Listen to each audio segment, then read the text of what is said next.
दोस्तों, अगर आप फाइनेंस में इंटरेस्ट रखते हैं तो कैरियर बिट के ऑफिशियल फाइनेंशियल यूट्यूब चैनल फिनोबिट, जिसका लिंक आपको इस वीडियो के डिस्क्रिप्शन में दिया गया है, मेक श्योर कि आप इस वीडियो को पॉज करते हुए डिस्क्रिप्शन के लिंक से चैनल को जरूर सब्सक्राइब कर लेंगे। दिनांक 3 मई 2024 को माननीय सुप्रीम कोर्ट के दिनांक 8 अप्रैल 2024 के एमपी के क्लेरिफिकेशन एप्लीकेशन में दिए गए कोर्ट ऑर्डर के आधार पर 2020 में एमपी में एडवर्टाइज की गई प्राथमिक स्तर की शिक्षक भर्ती, जो कि सेलेक्टेड बीएड कैंडिडेट की एलिजिबिलिटी सब्जेक्ट टू आउटकम रखी गई थी, 8 अप्रैल 2024 के कोर्ट ऑर्डर को आधार बनाते हुए माननीय मध्य प्रदेश हाईकोर्ट ने बीएड के फेवर में फैसला दिया है। इसका सीधे सा ये मतलब हो गया कि जो याचिका डीएलएड की तरफ से डाली गई थी उसको डिस्पोज किया गया है, यानी निस्तारित किया गया है। यानी कि बीएड अभ्यर्थी मध्य प्रदेश से जीते हैं जो ऑलरेडी सब्जेक्ट टू आउटकम थे। अब यहां के बाद से अन्य राज्यों की स्थितियां जो कि ऑलरेडी सब्जेक्ट टू आउटकम की वजह से हाईकोर्ट ने सुप्रीम कोर्ट के 11 अगस्त के जजमेंट को आधार बनाते हुए बीएड को वहां से बाहर कर दिया, जैसे कि बिहार के छठे चरण की शिक्षक भर्ती में, छत्तीसगढ़ वाले मामले में और उत्तराखंड वाले मामले में। तो क्या मध्य प्रदेश हाईकोर्ट के इस कोर्ट ऑर्डर के आधार पर इन राज्यों में भी बीएड सेलेक्टेड कैंडिडेट को जिनके अगेंस्ट में हाईकोर्ट ने फैसला दिया है, क्या उनके फेवर में फिर से फैसला आ सकता है? ऐसे तमाम प्रश्न आपके कमेंट के माध्यम से आ रहे हैं और साथ ही साथ सुप्रीम कोर्ट के जजमेंट को माननीय मध्य प्रदेश हाईकोर्ट ने जिस तरीके से इंटरप्रेट किया है उस पूरे मामले को पॉइंट टू पॉइंट भी यहां पर डिस्कस करने जा रहे हैं और आपको यह वीडियो देखना बहुत जरूरी है ताकि अन्य राज्यों में इसका क्या इंपैक्ट पड़ने जा रहा है आप चीज़ों को समझ पाए। नमस्कार दोस्तों, मेरा नाम है नीरज, आप देख रहे हैं व्यू बिट यूट्यूब चैनल। अगर आप इस चैनल पर पहली बार विजिट कर रहे हैं तो इसको सब्सक्राइब करते हुए बेल आइकन को प्रेस करना ना भूलें।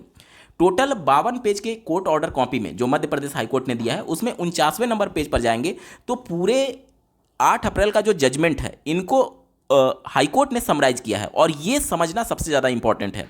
हाईकोर्ट ये कहती है कि जो बीएड अपॉइंटीज हैं उनके लिए प्रोस्पेक्टिव नेचर के लिए सुप्रीम कोर्ट ने बोला है 8 अप्रैल के जजमेंट में, लेकिन ये प्रोस्पेक्टिव नेचर का जो कोर्ट ऑर्डर होगा वो कुछ शर्तों के साथ होगा। अपने 12वें पॉइंट में हाईकोर्ट यही कहती है कि कुछ कंडीशंस है जिसे बीएड को सेटिस्फाई करना होगा अपनी नौकरी सेव करने के लिए। अब क्या क्या कंडीशन है? हाईकोर्ट पहले ये कहती है अपने पहले पॉइंट में कि जो प्रोस्पेक्टिव ऑपरेशन है इस जजमेंट का, 11 अगस्त के जजमेंट का, उसका लाभ केवल तभी दिया जाएगा जब, देखिए, shall not be available to such BEd appointees who had approached to the court and had made their selection appointment subject to final outcome of the case in instituted by them। यानी high court ये कह रही है कि supreme court का ये कहना है कि ऐसे बीएड कैंडिडेट जिन्होंने कोर्ट को अप्रोच किया, चाहे हाई कोर्ट को या फिर सुप्रीम कोर्ट को,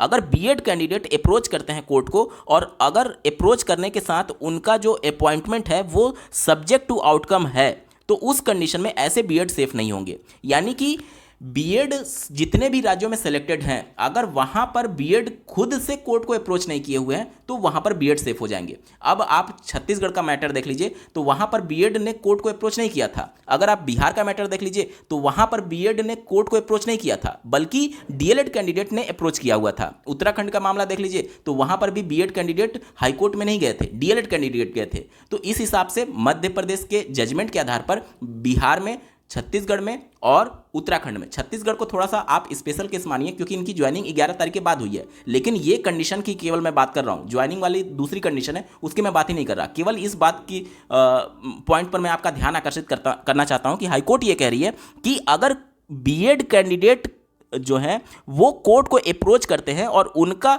जो सिलेक्शन हुआ है वो सब्जेक्ट टू आउटकम हुआ है तो ऐसे बीएड कैंडिडेट जो हैं वो उनको इसका लाभ नहीं दिया जाएगा। देखिए, शैल नॉट, ये बेनिफिट जो है उनके लिए नहीं है। ठीक है, ध्यान दीजिएगा इस पॉइंट को।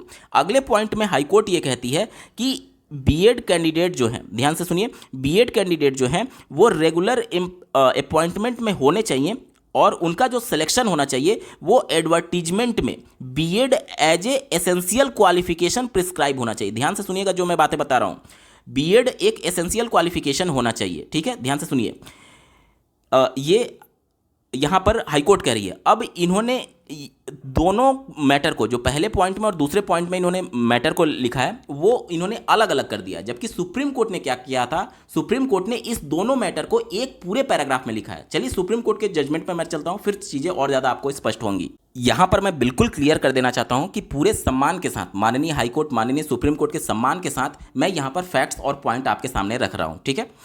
चलिए देखिए, सुप्रीम कोर्ट का जो 8 अप्रैल का जजमेंट है, उसका कोर्ट ऑर्डर कॉपी आप अपने स्क्रीन पर देख पा रहे होंगे। टोटल 9 पेज का ये कोर्ट ऑर्डर कॉपी है, जिसके 7वें पेज पर आप जाएंगे तो जिन 2 पॉइंट का जिक्र मैंने आपको वीडियो में दिखाया अभी, जो कि हाईकोर्ट बोल रही है कि इन दोनों पॉइंट को सेटिस्फाई करना चाहिए, अब उन्होंने उसे अलग अलग पॉइंट में रखा है। जबकि सुप्रीम कोर्ट ने क्या कहा, ध्यान से समझिए।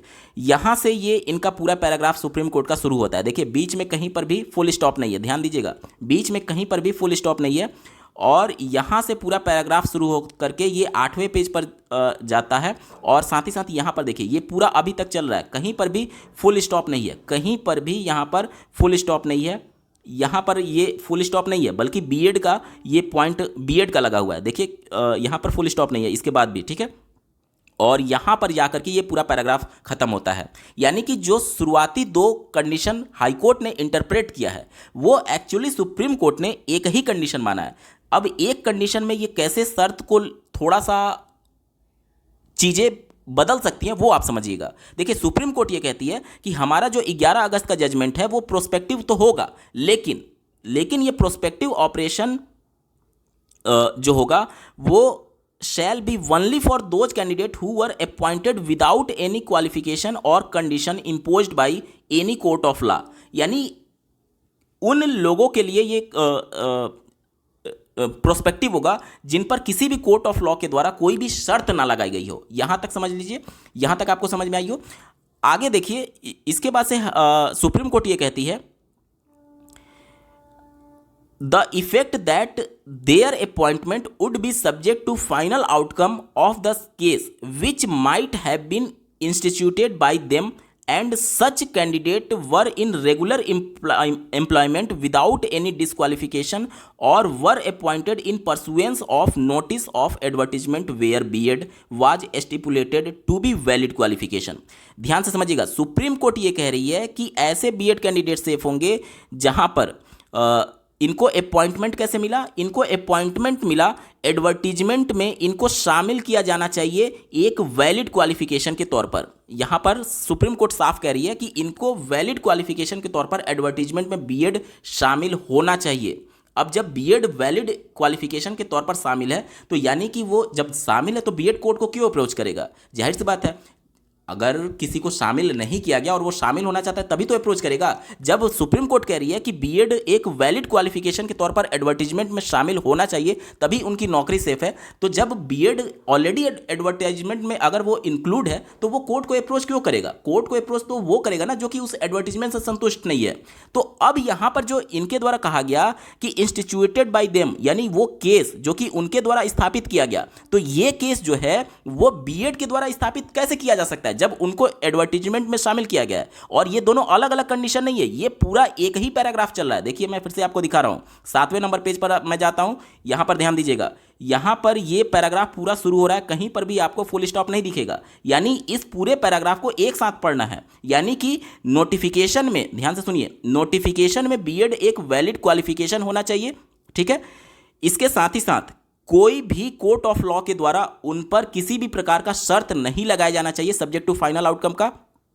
और यहां पर case which might have been instituted by them, अब यहां पर देम का मतलब आप बीएड कैंडिडेट से कंसीडर कर सकते हैं जिस प्रकार से हाईकोर्ट ने कंसीडर किया है, या फिर देम का मतलब आप यहां पर उस हाईकोर्ट से कंसीडर कर सकते हैं जहां पर हाईकोर्ट ने मैटर को सब्जेक्ट टू फाइनल आउटकम रखा। अगर ये बीएड कैंडिडेट होगा देम का मतलब, तो इसका मतलब ये हो गया कि उन्होंने कोर्ट को अप्रोच किया। और जब सुप्रीम कोर्ट अपने कोर्ट ऑर्डर में साफ कह रही है कि बीएड यहां पर सब एक वैलिड क्वालिफिकेशन होना चाहिए एडवर्टीजमेंट में। तो जब एडवर्टीजमेंट में बीएड ऑलरेडी शामिल है तो वो मैटर को कोर्ट लेकर के क्यों जाएगा? यानी इसका मतलब ये हो रहा है कि ये देम जो प्रयोग किया गया ये बीएड कैंडिडेट के लिए नहीं किया गया। यानी जो केस यहां पर ले जाने की बात की जा रही है वो बीएड क्यों ले जाएगा? जाहिर सी बात है, जब बीएड एडवर्टीजमेंट में ऑलरेडी शामिल है, जो कि सुप्रीम कोर्ट कह रही है, तो जब बीएड ऑलरेडी शामिल है तो वो सुप्रीम कोर्ट में मैटर क्यों ले जाएगा या फिर हाई कोर्ट में मैटर क्यों ले जाएगा? हाई कोर्ट में तो मैटर वो ले जाएगा ना जो एडवर्टीजमेंट से संतुष्ट नहीं है, यानी डीएलएड वाले कैंडिडेट।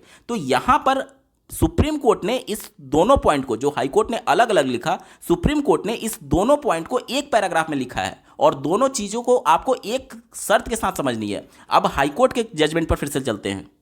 देखिए, हाईकोर्ट अपने दूसरे पॉइंट में ये कहती है कि बीएड अपॉइंटेड जो हैं वो रेगुलर अपॉइंटमेंट में होने चाहिए और उनका जो सिलेक्शन होना चाहिए वो BEd as a essential qualification उनके नोटिफिकेशन एडवर्टीजमेंट में शामिल होना चाहिए।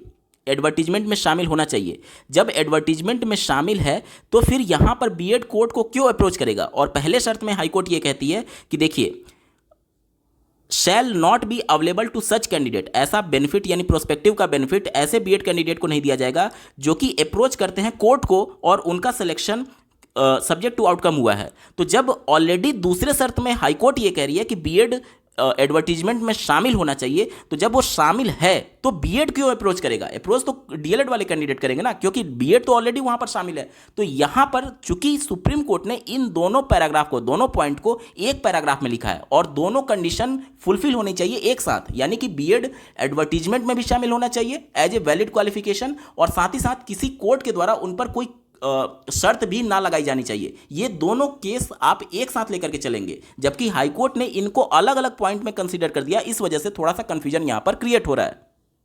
तो इन्हीं सभी पॉइंट्स को आधार बनाते हुए हाईकोर्ट ने यह कहा कि चूंकि बीएड कैंडिडेट जो हैं वह कोर्ट को अप्रोच नहीं किए हुए हैं मध्य प्रदेश में, और दूसरे कंडीशन में हाईकोर्ट ने यह कहा है कि जो बीएड क्वालिफिकेशन है वो ऑलरेडी यहां पर एडवर्टीजमेंट में शामिल है, तो इसलिए यहां पर बीएड अभ्यर्थी पूरी तरीके से सेफ हैं। अब यहां पर दोनों पॉइंट को जो हाईकोर्ट ने अलग अलग कर दिया है, सुप्रीम कोर्ट ने उसको एक पैराग्राफ में लिखा था। एक पैराग्राफ में लिखने का और विदाउट फुल स्टॉप कहने का मतलब कि वो दोनों कंडीशन एक साथ लागू होनी चाहिए, यानी कि आपका एडवर्टीजमेंट में शामिल भी होना चाहिए और किसी कोर्ट ऑफ लॉ के द्वारा आप पर कोई शर्त ना लगाई जानी चाहिए। अब जब आप एडवर्टीजमेंट में ऑलरेडी शामिल हैं तो आप मैटर को कोर्ट में क्यों चैलेंज करेंगे? ये बड़ा सवाल है।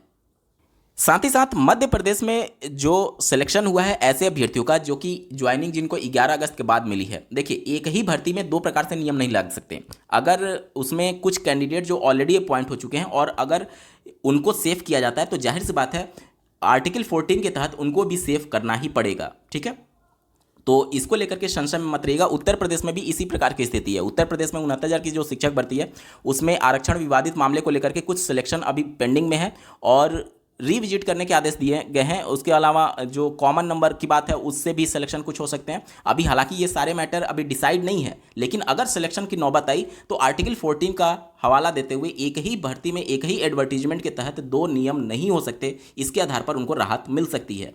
ठीक है, लेकिन ये तब होगा जब पहले के सिलेक्शन लिए कैंडिडेट वहां पर सेफ होंगे। अभी ये जो मैटर है अगर मान लीजिए सुप्रीम कोर्ट में जाता है तो सुप्रीम कोर्ट में फिर से इन पॉइंट्स पर चर्चा होगा कि सुप्रीम कोर्ट ने जो एग्जैक्टली 8 अप्रैल को कहा और हाई कोर्ट ने जो इंटरप्रेट किया, क्या वो दोनों चीज़ें एक साथ पॉसिबल हैं अथवा नहीं। अगर सुप्रीम कोर्ट कहती है कि हाँ हमने एग्जैक्टली यही कहा था, तब वहां पर बीएड अभ्यर्थी पूरी तरीके से सेफ हो सकते हैं। और अगर उन्होंने ये कहा कि नहीं हाईकोर्ट इंटरप्रिटेशन में गलती की है तो वहां पर बीएड अभ्यर्थियों के लिए थोड़ी सी मुश्किलें हो सकती हैं।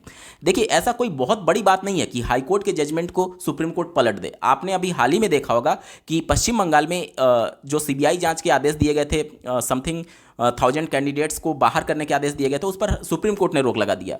तो किसी भी हाई कोर्ट के जजमेंट को रिव्यू करके सुप्रीम कोर्ट उस पर ओवर रूल कर सकती है। तो इसको विशेष तौर पर यह ध्यान देना है कि जब भी ये मैटर कहीं पर भी जाएगा कोर्ट में, क्योंकि एग्जैक्टली अगर हाईकोर्ट की बात करें तो हाईकोर्ट ने भी कहा है कि ये मैटर आप दोबारा एक नए एसएलपी के साथ आ सकते हैं। उन्होंने लिबर्टी दी है, इसीलिए ये केस खारिज नहीं किया गया, निस्तारित किया गया है।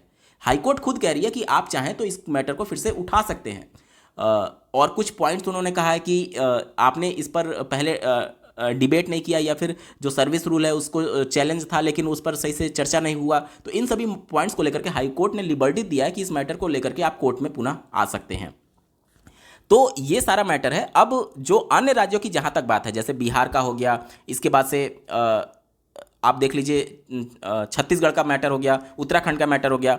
तो यहाँ पर अगर आप बिहार का मैटर देखेंगे, पटना वाला, तो पटना में जब 11 अगस्त का जजमेंट आया था तो उसमें 69,000 शिक्षक भर्ती का कोर्ट ऑर्डर कॉपी भी लगाया गया था, और 69,000 में बीएड अभ्यर्थियों के संदर्भ में सुप्रीम कोर्ट ये टिप्पणी करती है कि यहाँ पर बीएड राइटली अलाउ किए गए थे। तो यहाँ की कंडीशन अलग थी। तो पटना हाईकोर्ट में जब बहस हुआ तो वहाँ पर जो डीएलएड के एडवोकेट्स थे उन्होंने कोर्ट को ये समझाया कि यहाँ पर जो 69,000 का मैटर था उत्तर प्रदेश की 69,000 शिक्षक भर्ती में, वो एग्जैक्टली उस तरीके से चैलेंज नहीं था जिस प्रकार से जोधपुर हाईकोर्ट में चैलेंज किया गया था। ये माननीय पटना हाईकोर्ट के एग्जैक्टली वर्डिंग्स हैं। उन्होंने साफ तौर पर कहा कि 69,000 का जो मैटर है वो डिफरेंट है और जो बिहार का मैटर था वो डिफरेंट था। इस वजह से 69,000 के आधार पर छठे चरण में बीएड अभ्यर्थियों को राहत नहीं दिया जा सकता। तो अगर ये मैटर फिर से माननीय पटना हाईकोर्ट में, चूंकि रिव्यू के तौर पर ऑनरेबल पटना हाईकोर्ट में वहां पर ऑलरेडी स्टेट ऑफ बिहार के द्वारा डाला गया है, तो अगर ये मैटर हियरिंग के लिए टेकअप होता है तो उसमें यही सब बातों का जिक्र होगा कि जो माननीय मध्य प्रदेश हाईकोर्ट ने इंटरप्रेट किया है सुप्रीम कोर्ट के जजमेंट को लेकर के, वहां पर डीएलएड वाले कैंडिडेट अपनी तरफ से इंटरप्रिटेशन वहां पर बताने की कोशिश करेंगे। तो इन सब के बाद से वहां की हाईकोर्ट या फिर छत्तीसगढ़ मामले में सुप्रीम कोर्ट में जो मामला गया है वहां पर इंटरप्रिटेशन किस प्रकार से होता है, इसको लेकर के पूरा मामला डिसाइड होगा। कहने का मतलब यह है कि सुप्रीम कोर्ट ने तो अपना 8 अप्रैल का जजमेंट दे दिया, और उन्होंने स्पेशली किसी राज्य के लिए नहीं दिया था बल्कि पूरे देश भर के सभी राज्यों और यूनियन टेरिटरीज को ध्यान में रख करके दिया था। अब अलग अलग यूनियन टेरिटरीज में और स्टेट्स में अलग अलग कंडीशन हो सकती हैं, तो वहाँ की रिस्पेक्टिव हाईकोर्ट इसको डिसाइड करेगी। लेकिन हाईकोर्ट में मान लीजिए मैटर डिसाइड कर दिया और उससे कोई कैंडिडेट संतुष्ट नहीं है, तो उसके पास संवैधानिक अधिकार है कि वो सुप्रीम कोर्ट का दरवाजा खटखटा सकता है। तो अगर सुप्रीम कोर्ट में ये मैटर जाता है तो अपने इंटरप्रिटेशन को वो और ज़्यादा क्लियरिफाई कर सकती है कि हमने एग्जैक्टली ये कहा था और इसका इंटरप्रिटेशन इस प्रकार से होना चाहिए। तो इसके बाद से ये पूरा मैटर शांत होगा। उम्मीद करता हूं आप सभी के डाउट क्लियर हो गए होंगे। इस वीडियो को देखने के लिए आपका बहुत बहुत धन्यवाद। भगवान करे आपका दिन शुभ हो।